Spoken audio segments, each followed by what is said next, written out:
Lola takes on Congress. Stay tuned. It's the All Rise After Show.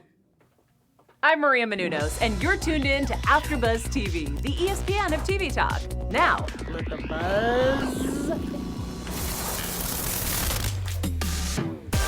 Happy New Year! Happy New Year! Welcome back, guys. We're so excited to be back in the studio. It's the All Rise After Show. Tonight, we're getting into Season 1, Episode 12, What the Constitution Brings to Me. I am your moderator for tonight, Princess Carroll. Lexi will be back with us next week. She's still out on vacay. But sitting over to my left, I have Miss Zuri Challece. Hey, Princess. Hey, girl. Welcome back to the West Coast. I know, I'm still jet lagged. I'm trying not to think about it. Hey, everyone. Welcome back to the All Rise After Show. Yes, thank you. Yeah, so let's go ahead and just go through what we're going to talk about tonight. So tonight we're getting into Lola's finally playing the game. We also have some of Benner's shadiness coming out. We also get to unearth a current issue that I'm so excited that they actually touched on tonight. And of course, we have our special segment, News and Gossip and Predictions. So Zuri, let's get into some overall thoughts. What did you think about this episode? This was my favorite episode. I know that I've been a little harsh in the past on All Rise. I feel like, sometimes it could use a little spice. But I feel like this episode was spicy. And it wasn't that it had to be like a shouting match at all. I feel like I never knew exactly what was going to happen next. Fortunately, we got our first case that didn't go in our favor. I assume you may have wanted Joy to have justice, but it is what it is. It's the truth of the times that we live in and what's really happening. So I knew I had to take that with a grain of salt and said, well, girl, that's the truth. So yeah, I was excited to see Lola start to play the game because I think it was cute and unfortunately a little naive that she would just continue on this journey and just be serving up justice for everybody and being compassionate without the reality of politics, getting in the way. So I'm glad we finally are starting to see what goes on behind closed doors and what judges really have to work through and live with. So we got to see a different side of her. We got to see her starting to schmooze a little bit, and it'll just be interesting to see how that pans out for the rest of the season. But with that being said, let's just go ahead and get into Miss Lola, the lady of every hour in the show. Right. So let's just start with, for me, I wasn't sure how I felt about Judge Benner, but for some reason, this doesn't surprise me. Like the fact that this is the type of shadiness that was alerted to in the previous episode, I'm like, I could see this being the case. I could see her being that political, you scratch my back, I'll scratch yours. What did you think? Judge Benner hasn't been on my good side for a few episodes now. She just because she pops in all fashionable, everything is bubbly, giddy, but I think she really works in like her best interest. So whatever Judge Benner's best interest is what it is to me. So it may seem like she dances the political line well, but I think that she's just really good at getting what she needs and going and not making it seem that way. And that's exactly what she advised Lola to do, is if you can benefit yourself in the process of benefiting someone else, why not do it? So and she said that a few times. She did. She really emphasized it. So, it's sad. It's unfortunate. But again, it's the reality, like you said earlier. So I'm glad that Lola's dealing with it early on. And I think that she found her way. She's still navigating it, but I think she's finding her legs through it. And of course, that affected tonight's case as well. Right. So tonight's case, we had a Congresswoman and her son, who her son was actually on trial for, I guess it's not, they didn't say specifically, but it's like the specific charge, but basically he tried to take a blowtorch to a refinery, which sounds incredibly dangerous. Right. And in the midst of it, we found out that it's actually this leader that he's been working with, and he's been blackmailing, and it just became such a scandal. What did you think of that situation? I'm happy. I've been content really with the case choices that they've continued to make throughout the show, but I'm happy that environmental racism finally came up. I feel like it's something that's not talked about enough. I feel like it's something that's really difficult to prove off of like basic facts. Like, you have to really dig deep. So I feel like I'm glad environmental racism came to the forefront. As far as Mr. Ed Parker, I personally did not trust him when he first sat on the stand because he was a little too eager for me. I wrote that he flipped like a burger on a hot sunny day cookout. He surely did. He sure did it too quickly. It was no pressure. And it was Emily, right? Like, we don't see her put too much pressure on people anyway. So I know, a little shady. But he just completely turned. And I'm like, this guy's hiding something. And at first I thought that he was hiding that he was already had a situation with the DA and he didn't really want to get too messy into this case. So I thought, okay, maybe he's just treading lightly and just kind of speaking the truth. But I was never on his side. So speaking of that, so the blackmail, what did you think of, because I want to get into it, but I want to get your thoughts first. What did you think of what he was hiding? Like the what he was blackmailing the son for? I guess maybe I'm gray on this, but being bipolar? Yeah, I thought it was a little, like, that's it? That's all you're blackmailing her on? So in my notes, I wrote down, I know mental illness is a huge thing right now and on the show, but also being a woman in politics with bipolar disorder, they already think women cannot function because we have a menstrual cycle every month. So I thought, okay, well, I can see where this is going. If they're going to say, oh, she's just a woman, she's in her feelings, we can't trust her opinion. So I guess he tried to discredit her by that, like using her mental illness and being a woman, trying to make, well, she's not trying, she is making an impact on society. I think that he was just trying to discredit her and saying, like, she can't do her job, she's mentally ill. I feel like, given her behavior in this episode, she seems like she likes to strong arm people and be shady.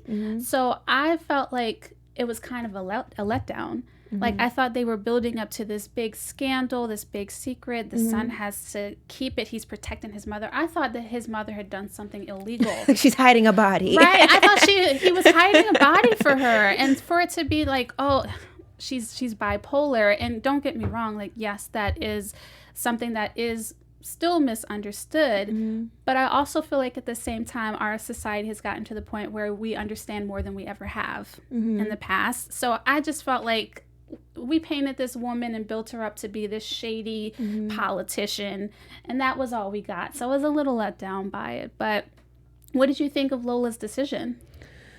Lola was Lola, and I don't even give this show this credit because we're still waiting for Lola to do, okay, we got that Joyce case, he was found not guilty, but we haven't seen Lola really put the foot down. And when she said, I'm giving you leniency, I wanted to just slide her right out of my chair onto the floor. But I mean, I get it, because then I guess that this would have been like, oh, they're throwing away mental health again. So I feel like this was like a tough case to fight for Lola to not be lenient, because there was some mental health conversations happening. But I guess to answer your question, I guess I'm content with it, because then, like I just said, then it would be her not caring about mental health. Yeah, it is kind of a tough situation, because you don't want to just throw people in jail and it's very clear that they have mental health issues. But at the same time, it is a situation. I like the way that she handled it, because yes, there's pressure, but at the same time, he's an adult. No one held a gun to his head. No one held a gun to his head, and accountability. He's an adult. He's an adult. He should be treated as such. So I'm glad that she made the decision that she made. And, I know that Lola is a bleeding heart. She can be a little soft-hearted, but I think at the same time, she is strong in the way that she handled the political pressures of it, because she could have caved, and she went to multiple judges for guidance, and none of them really gave her anything to help. So I think, given that, I think she did a good job. But speaking of me being a fan of Lola, We also have fans out there. We do. Hey guys, I just want to say thank you all for making us the ESPN of TV Talk, bringing us to you guys every week. We appreciate that. Make sure you give this video a thumbs up on YouTube, a 5-star rating if you're listening to the podcast, and leave us some comments so we can chat about this because we had some really juicy topics going on today and in the past. I'm sure they're going to get even more juicy in the future. Princess and I really appreciate this AfterBuzz platform, and I know she's on other amazing shows, so be sure to follow the amazing shows that she's on as well as mine. Thank you. You're welcome. All right, so the other case that actually for me resonated more was Mark's case. So of course we have his whole situation with his daddy going on in the background, and also side note, Amy's shirt was very low cut. I don't know if you realize that, but she's the girls trying were to coming get out. Mark. I mean, listen, I'm all about the cleavage too, but I was like, you're in a courtroom setting, and I feel like you might or may not have a wardrobe malfunction. But anywho, we'll see more about that in the future, I think. But Mark's case. So we have a situation where there's a doctor on trial for murder, and we have a widower with his newborn son. He believes that the doctor just through his own racism failed to give his wife the medical care that she needed and deserved, and as a result his wife passed away, which I was just so excited that they talked about this issue because it's something that people don't talk about, and it's also something that we're still exploring at the same time, and we don't see it in television at all. So I thought it was even cool that this was even a case on the docket. But I'd love to get your thoughts on it too. Again, like I said, this was one of my favorite episodes. Healthcare professionals neglecting Black women and their needs is at the forefront right now. As you said, they mentioned Serena Williams. We've seen Beyonce, right? Like a billionaire literally is experiencing this too. I'm glad that they touched on it. I can't say that I agreed with the verdict, but I can see why it would be more difficult to prove. I don't think I agreed with the defendant's lawyer. I don't think she was so great. Like they were asking, like the person on the stand literally gave stats on how he treated his Black female patients versus how he treated other patients. He made it very clear how he feels about Black women. Yeah, and then she goes, but can you prove that he was neglecting Black women? It's like, yes, per my last statement. And I just gave you the stats. Like, where's the confusion? So I can't say that I loved that, but I'm glad that they brought it up. I hope that it continues to be a conversation. I hope that people who aren't directly affected by this, they now are at least privy to the situation and they've seen what it could look like in a court case. And to know like this is not an easy line to walk as a judge, but it's happening and the stats are real and like this is a real thing. So that's one of the good things I do like about the show because they talk about so many issues, and I feel like people who don't live that life or have no idea this is happening get an insight that this is what people are really experiencing, and like I feel like it just really is eye-opening. Yeah, definitely. I love that it turned into a platform. And I think that's really what it was about.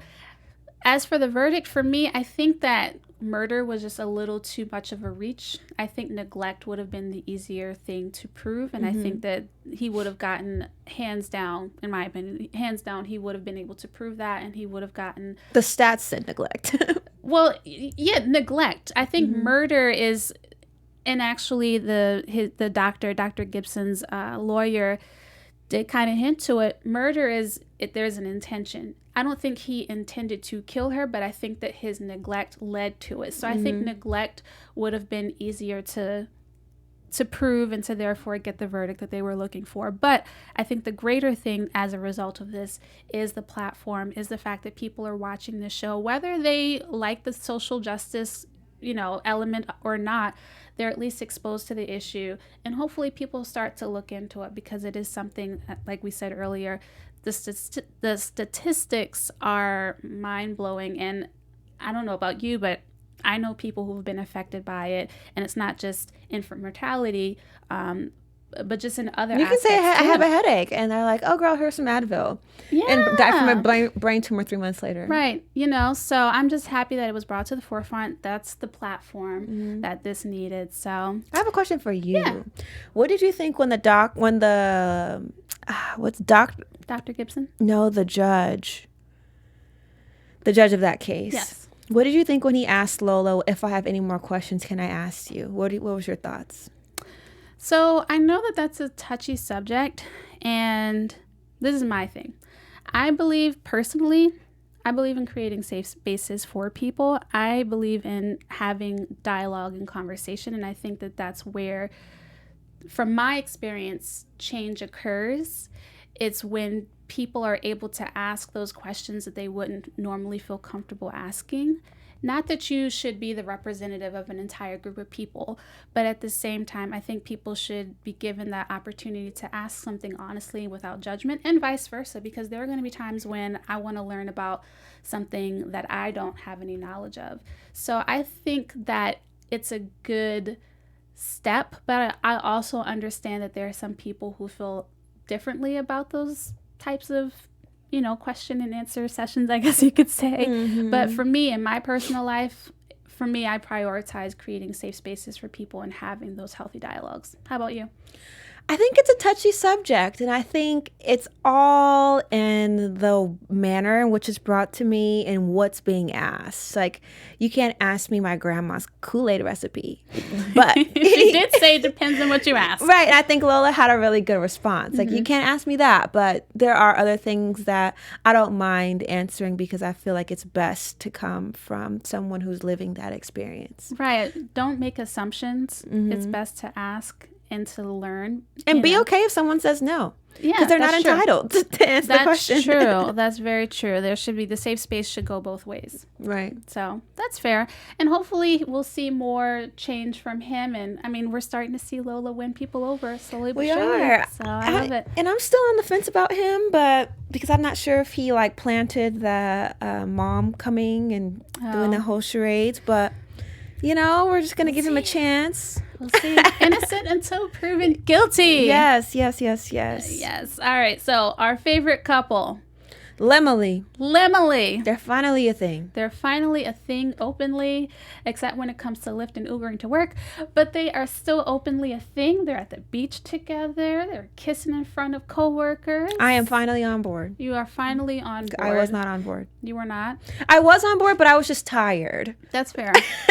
It was a kind of a tiring situation. But I'm happy that they are finally a couple. I'm happy that we're not seeing any cliche reasons why they can't be a couple, because those are pretty tiring as well. Yes, indeed. I'm happy that they're showing a healthy relationship. Like, he said, okay, well, I came to your house and you Ubered, come over to mine. And I came to your house and I Ubered, come over to mine and you could Uber. Like, it's just seeming to be a really healthy relationship, and I appreciate those in the name of reality TV and clicks and views. I appreciate something nice, pure, and healthy, and just warming. Like the shot of them kissing in the sunset, then we got the hand holding. Young Zuri would have thrown up. This Zuri is just like, okay, wow, this is just so refreshing. Thank God.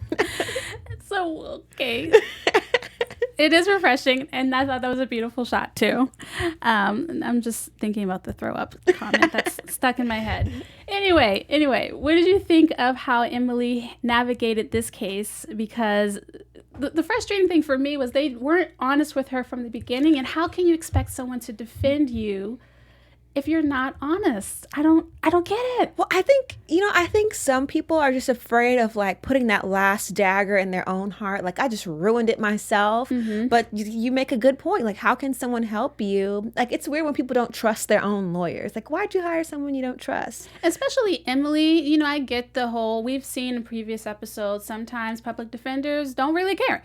But Emily cares. And Emily is very, very passionate about her clients, and she makes that very clear. So, I can't believe he waited till the end. Because when I literally saw that, I was like, well, this could have been over. Like, right? What was this all about? What was the reason? So, I guess maybe he never had any intention on telling his mom. Like, he was going to take the hard fall. I'm not really sure what his end game plan was, because I don't think that we ever got a clear indication on what he was trying to do. Like, did you really think you were going to get off for almost being an arsonist? There are a lot of weird things about this case. But I do wish that he would have brought that to our attention earlier. And the mom was completely like, what happened? Like, tell me, I'm confused. And I'm like, oh gosh, she doesn't even know. There were so many things that I personally just thought was a little really, that's it. It's really a little underwhelming. It was a little underwhelming and a little confusing and all the things. But that wraps up this episode. Next up, we have my favorite special segment of all the special segments that I actually have to do is weird court cases. All right. So I have weird court cases today, and I have one. I'm going to read it to you all. In 2011, a monkey grabbed a hold of a nature photographer David Slater's camera and snapped a selfie of himself. Animal rights group the Notorious PETA filed for a lawsuit claiming that the copyright of the photograph should belong to the monkey. After years of courtroom drama, both parties eventually came to an agreement, and they didn't talk about what the agreement was. But, I mean, is that out of PETA's character to fight for the photo rights of an animal? It is not. I'm going to be honest. I'm a card-carrying member of PETA, but there are times when it's just like, money can be spent in other arenas. You can put those resources into other things. The monkey ain't complaining. So find another way to use those resources because, legal fees aren't cheap. Right. Amuse me. What do you think was the final verdict? I honestly, I think that they probably settled for some amount of money. And the tough part is where does the money for the monkey go? Does it go to, he was at a reservation? He was at the zoo. Which is already kind of problematic for PETA because they're probably like trying to get the zoo shut down. So I don't know. That's the real question. Where's the money going in this? But I'm sure that they reached some sort of settlement because it was probably a headache for the guy and he probably didn't want to go to court, like go to trial. Actually, it doesn't say zoo. It just says a nature photographer camera and the monkey grabbed the camera. Okay, if he's a nature photographer, he might have been out in the wild. Which is weird. How do they know which monkey was photographed? My question is really, where does the money go? Does it go to like a wildlife, like where does it go? I don't know. That's none of my business. But I'm gonna just say, I love me some PETA, but we gotta also like think about the resources that were spent on doing that and redirect them in a different direction. Like trying to get some nice luxury handbags that aren't made from leather. Wink, wink. But that's me. Yeah. I feel like it might have been split 50-50. Half might have gone to the reservation or zoo, wherever the monkey was, and then the other half gone to the photographer because the photographer did own the camera and he did not give the monkey permission to use it. So I don't know about the legalities of that, but that did not belong to the monkey. Boom. I don't know, girl. I don't know. Yes. What does that do it for our special segment? Is that the only one? No, we have news and gossip. Oh, I mean, is that the only court case? Oh yeah, that's the only court case. All right, what's up in news and gossip? News and gossip. So I took it upon myself, since Lexi always makes the great point that we don't ever get to see Lola's man. I did some deep digging, and I found Miss Simone Missick, her husband. Her real life husband. Yep, Dorian Missick is also an actor as well, and they spent time together this holiday season. So like I said, his name is Dorian Missick, and he's an actor as well. You guys can catch him on For Life ABC premiere on February 11th. So we have a cute little ABC family. So cute. But this past break, they went to the Maldives, yes, and Cape Town. But on her post that she posted that we have up for you guys, they took 8 plane rides, 7 countries, 9 airports, 2 boats together.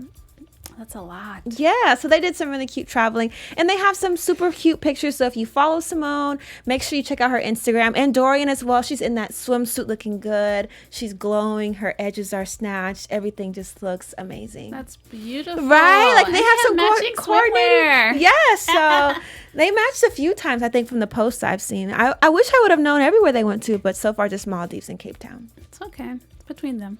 I mean, they both have shows on ABCs they deserve, right? They're working hard. Well, this is CBS, girl. Oh, sorry. It's okay. It's okay. But thank you for the news and gossip. Next up, we have predictions. Your AfterBuzz TV predictions. All right, Zuri. What Judge- do you predict? Yes, Judge Benner gets more shady. I am still waiting for Sherry to get frisky. I'm not letting that go. I brought that. That's my only baggage I'm bringing from 2019 into 2020. Wait, Lemily? Nope, that Sherry gets frisky. Oh, okay. Bringing that baggage with me. I think we're gonna keep seeing the same Lola. I think that she's gonna have to just keep dancing that line of, do I trust you? Can I trust you? Do I halfway trust you? Kind of a work vibe, typical work vibe. And I think that Mark's dad is innocent, and Mark's gonna have to eat his words. Now, what about Mark and Amy? Oh, well, Amy's throwing it at Mark. I think he's gonna catch it at some point, but One of these days? one of these Do days. you think they're going to drag it out the way they did Lemily? I think they absolutely are. You know, And we're gonna get more cleavage. the cleavage, though. You know, I kind of like that they're taking their time. They're slow. I mean, I don't think they need 10 episodes worth of slowness like Lemily did, but I don't know. I'm excited for them. I also have one more prediction. Yeah. I noticed that Jay Alex was wearing the marathon sweater, and I loved it. And I predict that himself and others will continue to wear just outfits that show their stance on who they support and where life is going. You know, we kind of got to see some of that earlier in the season with some of what he went through, the character went through, what Luke went through. So do you think that's going to come back up again? We're going to see more of Luke kind of coming into the picture in his own personal stories?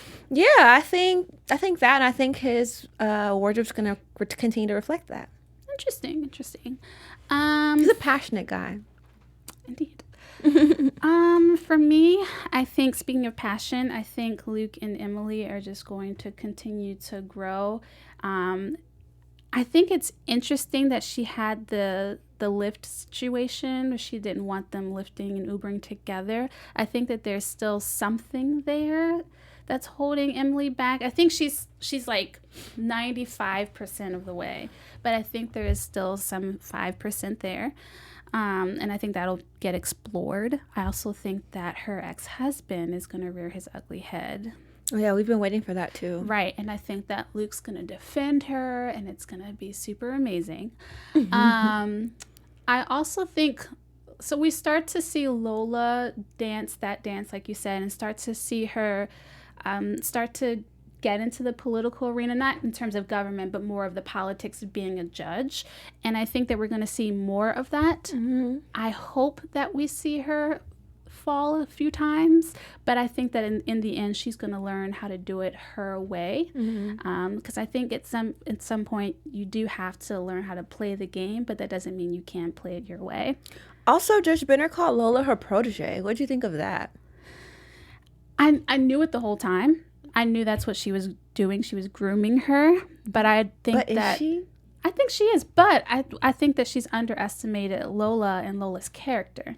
I think Judge Benner, and this is another prediction, I think that Judge Benner may want to turn Lola into her, like she said, her protege, her little mini-me, but I think that Lola is internally too strong and has too much character to let that be the case. So I predict that they're actually going to have a falling out, because I don't think that Judge Benner truly has Lola's best interest at heart. One, because we've already said that she has her own best interest at heart. Absolutely. But two, I think Judge Benner just kind of like I said, sprinkles her opinion and leaves and lets Lola figure it out. So I was surprised that she called her protege, because I'm like, when have you given her good direction? You kind of just say a Martin Luther King verse and then walk off. So I'm like, you just kind of give a quote, something that we could find on Google, and then you just leave. I mean, she did kind of help her navigate the whole, when Lola was on trial. But I agree with you. I don't think she's all the way there for Lola. I think she has something up her sleeve. There's some reason that she's got Lola in her back pocket, but I don't know. I guess time will tell. We're going to see. And of course, Mark and Amy. It's gonna be a thing. It's gonna be a thing. Yeah. I think Mark just has to get through his father's situation first and be able to, put that to the side, and then he and Amy can have their moment together, which I'm excited for. Yay! More love. Oh my God. More love. And hopefully we see Lola's husband one of these days. Who knows if he exists or not? I don't know. He could be in Cape Town on the show. I don't know. But that is all for tonight's episode. Zuri, where can we find you on social media? You guys can find me on Instagram and Twitter at Zuri Challece. And you guys can find me on Instagram and Twitter and also Facebook at Princess CTV. See you guys next week. Lexi will be back to join us. Bye, guys. Bye. Our founder, Keven Undergaro, and me, Maria Menounos, would like to thank you for tuning in to AfterBuzz TV. Remember, we're not just the first, we're the biggest in the world, and we're the only destination for all your favorite TV shows. Whatever you crave, we've got it. So go to AfterBuzzTV.com and check out our lineup. Buzz you later. The views expressed herein are those of the hosts only and do not necessarily reflect the views of AfterBuzz TV or its owners or principals.